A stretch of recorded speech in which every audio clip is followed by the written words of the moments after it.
Teman-teman Presidensial Institute, kita pagi ini luar biasa. Subuhan di Masjid Joko Korean membuat kita iri. Tentu ini harus menjadi masjid percontohan di seluruh Indonesia. Subuh jamaahnya meluber kemana-mana, dan saya kira itulah contoh kebangkitan kita umat Islam. Kita di Presidensial Institute membangun begitu banyak narasi, begitu banyak diskusi, mempodcast dengan begitu banyak tokoh untuk membangun peradaban Indonesia pada khususnya dan dunia Islam pada umumnya. Pak Kiai, saya kira Kiai kita ini Pak Muhammad Jazir itu bisa memberikan sedikit sentilan kepada para generasi kita, masjid kita pada umumnya, dan bagaimana tantangan dakwah kita ke depan. Silakan Kiai. Assalamualaikum warahmatullahi wabarakatuh. Waalaikumsalam warahmatullahi wabarakatuh. Saya kira jelas bahwa masjid adalah alas peradaban terbaik. Rasulullah mengatakan khairul makan al masjid wa syarrul makan asyuk. Jadi di dunia ini ada dua peradaban, yaitu peradaban yang tumbuh beralas masjid dan peradaban yang tumbuh beralas pasar. Jadi peradaban pasar ini yang telah menyengsarakan kehidupan masyarakat dunia. Karena peradaban pasar dimulai dari faham materialisme, maka kemudian akumulasi material disebut modal, maka meningkat menjadi kapitalisme, di mana benar, salah, baik, buruk ditentukan para pemilik kapital, termasuk di dalam mengangkat pemimpin itu dipilih oleh para pemilik kapital. Ya, maka dengan liberalisme ekonomi dan demokrasi tidak mungkin rakyat akan terwakili. Dan ini Bung Karno sudah mengatakan, kita tidak hendak mendirikan sebuah negara nasional dengan demokrasi liberal. Demokrasi one man one vote, demokrasi hitung bidding. Sebab kalau demikian yang terjadi, hanya para pemilik modal lah yang bisa mendirikan dan mengendalikan partai-partai politik. Dan itu terjadi saat ini. Tokoh-tokoh kita hanya akan menjadi buruh politik. Ianya tidak bisa berjuang untuk kepentingan rakyatnya, ianya akan menjadi kacung-kacung dari kaum kapitalis. Ya. Jadi sekarang ini problem kita adalah ketika peradaban berada di pasar. Jadi kapitalisme itu menjadi dasar. Ya.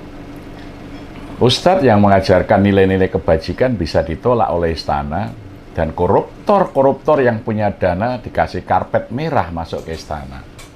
Ini adalah peradaban terburuk. Ya.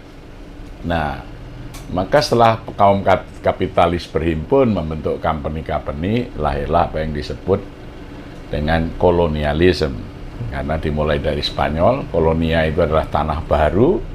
Jadi mereka pemilik modal mencari tanah-tanah baru untuk mengembangkan modalnya, mencari tenaga kerja murah kalau perlu dengan kerja rodi, kerja paksa, tanam paksa, dan lain sebagainya.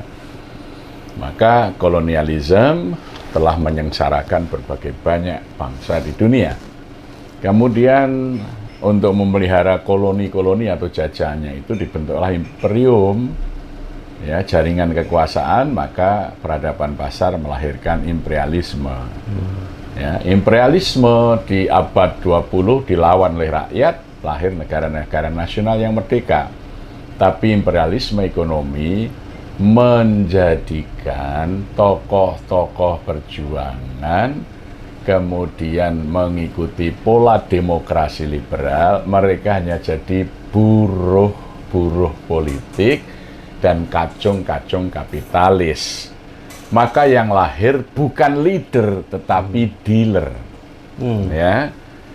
Sehingga tokoh-tokoh para pejuang kita itu kemudian di era demokrasi liberal imperialistik ini mereka menjadi jongos, kacung, dealer daripada imperialisme ekonomi dunia, maka rakyatnya tetap menderita. Ketawa ketiwi di atas penderitaan rakyat, main pencitraan, dan dibiayai oleh para kapitalis. Bahkan partai-partai politik pun disuplai oleh para penjahat ekonomi, para koruptor, merangkul anak-anak muda aktivis, mantan-mantan aktivis mahasiswa untuk menjadi corong-corong kapitalis. Ya, itu yang harus kita ketahui. Tidak bisa melawan ini kalau tetap kita berbasis pasar. Hanya masjid yang bisa melahirkan kepemimpinan yang membela rakyat. Ya. Karena masjid basicnya adalah kebersamaan, kesamaan, dan kerjasama. Ya. Jadi itu musawah dan muawanah itu nilai dasar kemasjidan. Oleh karena itu kita tidak bisa melawan misalnya imperialisme ekonomi kecuali dengan ideologi. Karena kalau kita dengan kapital, mereka kapitalnya sangat kuat ya. Oleh karena itu membangun kekuatan ideologi kemasjidan ini syarat untuk bangkitnya kepemimpinan yang mensejahterakan. Masjid harus menjadi pusat kesejahteraan rakyat, tempat melahirkan calon-calon pemimpin bangsa yang membangun kesejahteraan untuk rakyat. Karena perguruan tinggi sekarang ini sudah menjadi pabrik-pabrik buruh. Perguruan tinggi tidak melahirkan leader, melahirkan dealer-dealer yang bekerja menjadi jongos-jongos kapitalis. Mereka tidak dididik untuk memimpin rakyat, membela rakyat, membangun kesejahteraan rakyat. Tetapi perguruan tinggi telah menjadi pabrik-pabrik buruh yang bekerja untuk kepentingan imperialisme dunia. Itu. Ada salah silabus atau gimana ini kira-kira? Salah ideologi. Salah ideologi. Jadi dulu para pemimpin kita mendirikan perguruan tinggi untuk menyiapkan calon-calon pemimpin. Di mana negara kita ini akan kita dirikan.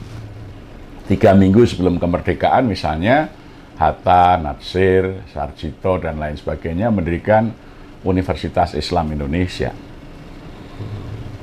Karena di negara merdeka, mereka berpikir, kita ini kurang pemimpin yang memiliki keahlian. Kita bisa bayangkan dalam diskusi menyiapkan alas dasar negara, Dogori Jujumbejo Sage itu diambil unsurnya dari Java Hokokai. Misalnya Java Hokokai adalah orang Jawa dan Sumatera yang terdidik. Kemudian diperluas, mengundang dari Borneo, dari Celebes, dari Indonesia Timur. Dan yang kedua, diundang perwakilan dari Majelis Syuro Muslimin Indonesia, bukan partai ya, Masyumi waktu itu sebagai wadah berhimpunnya seluruh ulama-ulama Indonesia di masa Jepang yang dibentuk oleh Ki Bagus Satikusumo ya, dalam kontrak perjanjian dengan Jepang membantu memenangkan perang Asia Timur Raya ya. Maka Majelis Syuro Muslimin ini bergerak bersama Java Hokokai untuk membangun kader-kader pemimpin militer melalui peta pembela tanah air, kemudian lahir Romusha untuk menyiapkan logistik perang, dan lain sebagainya. Dibentuk Gotori Gumi untuk membangun pemerintahan dari daerah sampai ke pusat, bagi menyiapkan calon-calon pemimpin yang memimpin negara di mana ketika nanti tentara pendudukan Jepang memberikan kemerdekaan. Nah, kembali ke masjid, Kiai. Masjid sebagai simbol-simbol perjuangan umat ini kan harus diwarnai oleh aktivitas yang mumpuni juga, seperti halnya Masjid Jogokarian kan yang luar biasa. Nah, ini kan sudah ada pionir Jogokarian. Bagaimana Jogokarian menjadi leader untuk barangkali semua masjid-masjid ya, yang tadi bilang menjadi leader bukan dealer gitu kan. Nah, jadi saya sepakat gitu ya, kalau kampus sekarang itu melempem dan tidak bisa bergerak apapun, karena konon pemilihan rektor pun sekarang sudah tidak bisa melalui Dewan Senat ya, tetapi harus SK Presiden gitu. Jadi ini kan ada semacam pengkebirian forum intelektual, dan itu sangat melanggar demokrasi tentunya, Kiai. Nah, masjid sebagai corong yang mempunyai independensi dan punya kekuatan umat, saya kira satu-satunya memang itu. Ya, sebenarnya kan 3 aja yang harus disiapkan oleh masjid, sebagaimana dalam surat At-Taubah ya. Yang pertama, aqimis shalah, bagaimana menggerakkan rakyat untuk berbondong-bondong selalu beribadah di masjid. Kenapa? Yang pertama, membangun ikatan ya, kebersamaan yang kokoh kuat secara ideologis. Kemudian yang kedua, ini adalah upaya agar cita-cita kemerdekaan cepat tercapai, karena di pintu gerbang masjid semuanya akan berdoa, Allahumma ftahli abwaba rahmatik. Kita merdeka karena itu, atas berkat rahmat Allah ya. Jadi menggerakkan rakyat untuk berjamaah ke masjid itu tugas konstitusional ya. Itu diabadikan di dalam pembukaan Undang-Undang Dasar 45 itu, atas berkat rahmat Allah yang Maha Kuasa dan didorongkan oleh keinginan yang luhur supaya berkehidupan kebangsaan yang bebas, maka rakyat Indonesia menyatakan dengan ini kemerdekaannya. Bukan hanya tugas DKM ya? Bukan. Jadi kita merdeka adalah karena atas berkat rahmat Allah. Itu dibuktikan Allah memberikan kemerdekaan kita hari Jumat Legi tanggal 9 Ramadan tahun 1364. Jadi kita itu awal Ramadan. Kita ini jauh dari rahmat karena jauh dari masjid. Nah, makanya itu satu, gerakan rakyat dimobilisasi, maka bisa dilihat Joko Kandilu 5 waktu jamaah penuh. Kemudian yang kedua, wa'atu zakat. Kalau masyarakat dianjurkan bayar zakat, tugas DKM adalah memberdayakan ekonomi rakyat agar rakyat-rakyat yang semula menjadi mustahik menjadi muzaki. Ini kami lakukan saat tahun 2003. 2003 itu kami punya 19 muzaki saja. Zakat mal yang kita himpun hanya 5 juta setahun. Sekarang kita punya 659 muzaki dengan total zakat malnya saja itu 2,9 miliar. Dan 80% itu dulu adalah mustahik. 80% dulu mustahik. Ya. Jadi itu karena program. Jadi kalau ada masjid tidak punya program kegiatan pemberdayaan ekonomi, bukan masjid, itu musola atau langgar. Karena masjid itu 3. 1, mobilisasi rakyat untuk sholat berjamaah.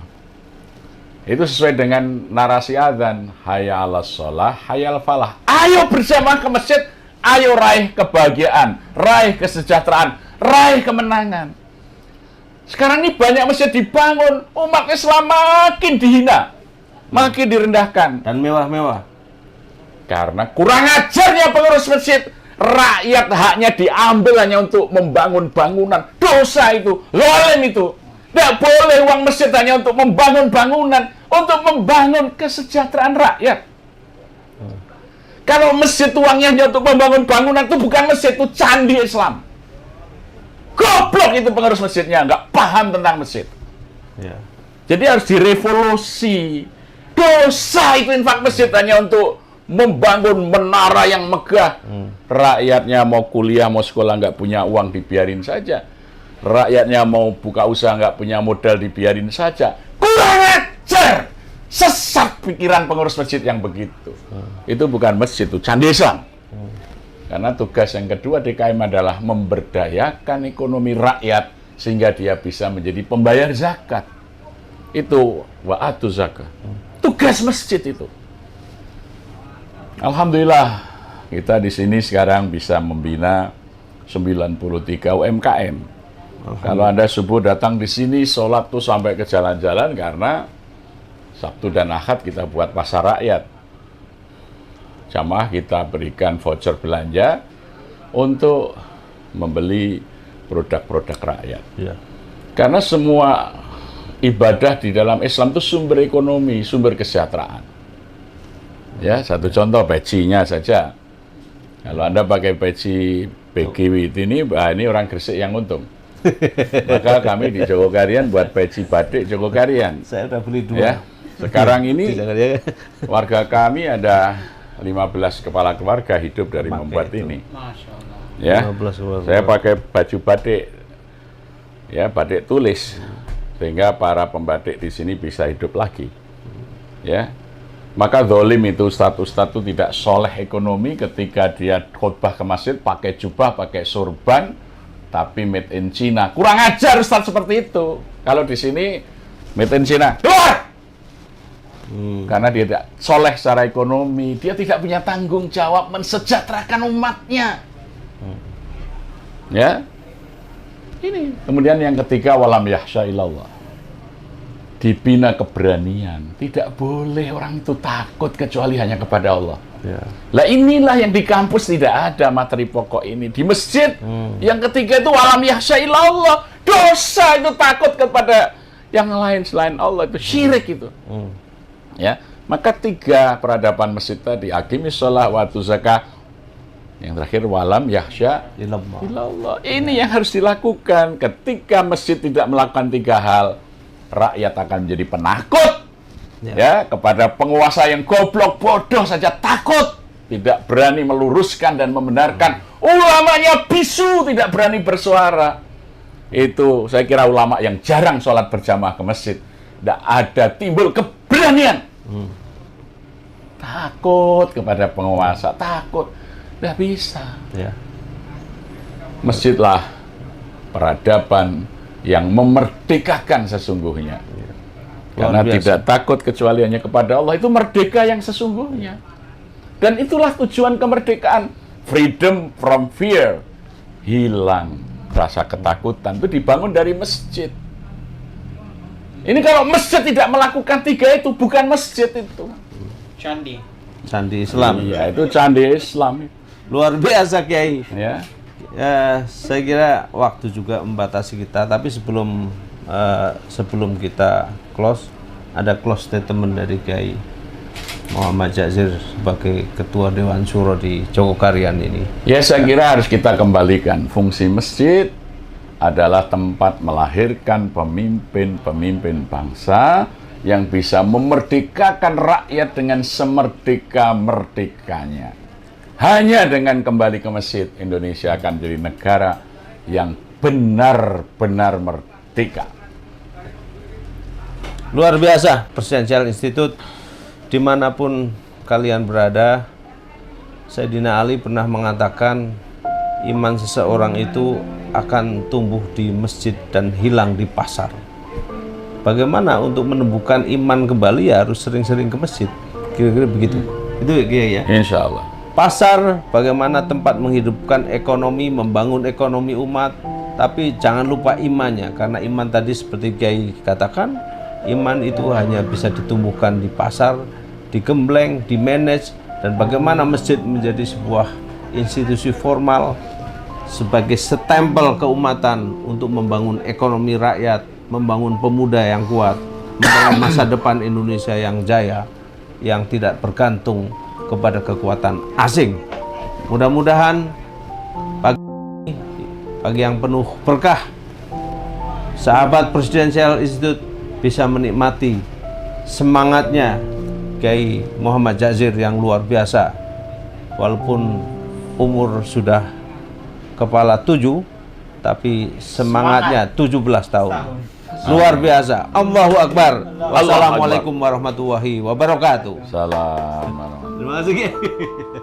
Alhamdulillah.